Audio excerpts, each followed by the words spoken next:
स्वागत आहे तुमचे अश्विनीज किचनमध्ये। आपण जेव्हा बाहेर जातो तेव्हा आपल्याला चटपटीत काहीतरी मिसळ खायची असते। तीच मिसळ बाहेर खाण्याऐवजी आपण घरी पण बनवू शकतो आणि भाजी म्हणून पण खाऊ शकतो। फक्त इथे भाजी नाही बनवायची, आपल्याला मिसळही नाही बनवायची, भाजी सारखीच बनवणार आहोत। त्याची टेस्ट आणि बनवण्याची पद्धत थोडी वेगळी असेल। जसे हॉटेलमध्ये बनवले जाते तसे इथे एका कुकरमध्ये 1.5 ग्लास पाणी ओतून घेतलेले आहे। जसे कुकरला उकळी यायला चालू होते त्या स्टेजला आपल्याला त्याच्यात 1 वाटी कर आलेली बारीक मटकी टाकायची आहे। त्याचबरोबर 1 चमचा याच्यात हळदी पावडर वापरणार आहोत, म्हणजेच आपल्या मटकीला जेव्हा शिजेल तेव्हा कलर चांगला येईल। चवीपुरते मीठ म्हणजेच मी ते 2 ते 2.5 चमचे मिठाचा वापर केलेला आहे। आपण जेव्हा बाहेरची मिसळ खातो तेव्हा त्याची जी टेस्ट असते ती आपल्याला घरी येत नाही असे वाटते। तर इथे मी मिसळ नाही बनवत, भाजीच बनवते, पण फक्त पद्धत मिसळसारखी आहे।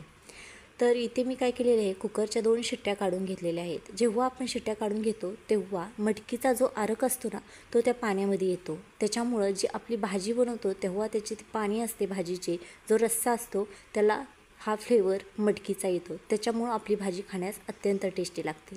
बरोबर, जसं की आपण बाहेर जेव्हा मिसळ खातो तेव्हा आपल्याला ती मिसळ झणझणीत एकदम खायला टेस्टी वाटते।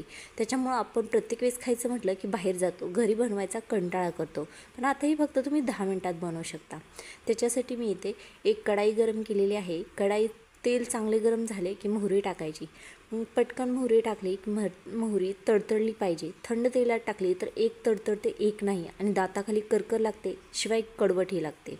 अर्धा चमचा जिरे पावडर, 4-5 लसणाच्या कुड्या कुटून घेतलेल्या आहेत। त्याचबरोबर याच्यामध्ये कोथिंबीरही बारीक केलेली आहे, तसेच कढीपत्त्याचे 5-6 पानं घेतलेले आहेत। हा व्यवस्थित तेलामध्ये भाजून घ्यायचा। हलकासा कलर बदलला की याच्यामध्ये आपण कांद्याचा वापर करणार आहोत।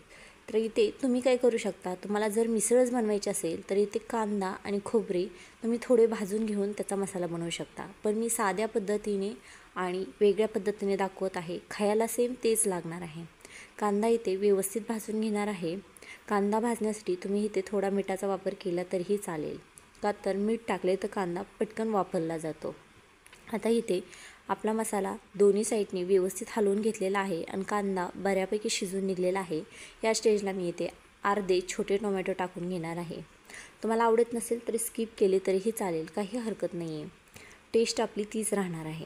तर इथे आता मसाल्यात मी व्यवस्थित टोमॅटो मिक्स केलेले आहे। इथे पावडर मसाले वापरत आहे, हळदी पावडर, लाल मिर्च पावडर, इथे सोलापुरी काळा मसाला अर्धा चमचा वापरत आहे।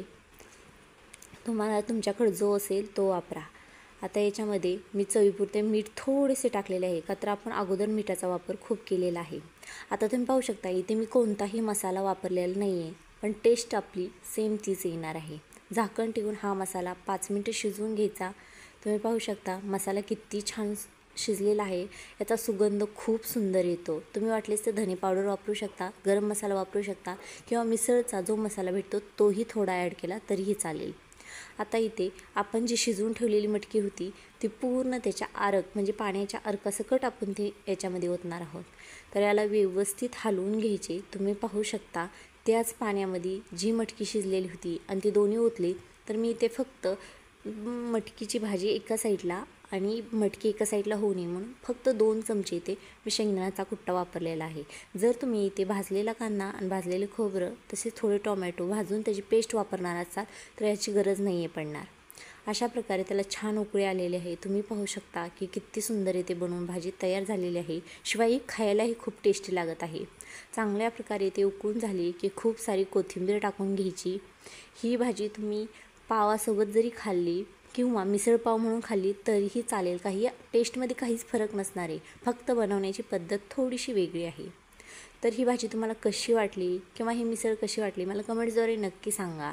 आणि मी जसे बनवलेले आहे असे ताट बनवून तुम्ही जरी जेवण केले तर काही हरकत नाही। इथे फुल ताट आहे, चपाती, कांदा, लिंबू, वरण भात आणि भाजी। तुम्ही इथे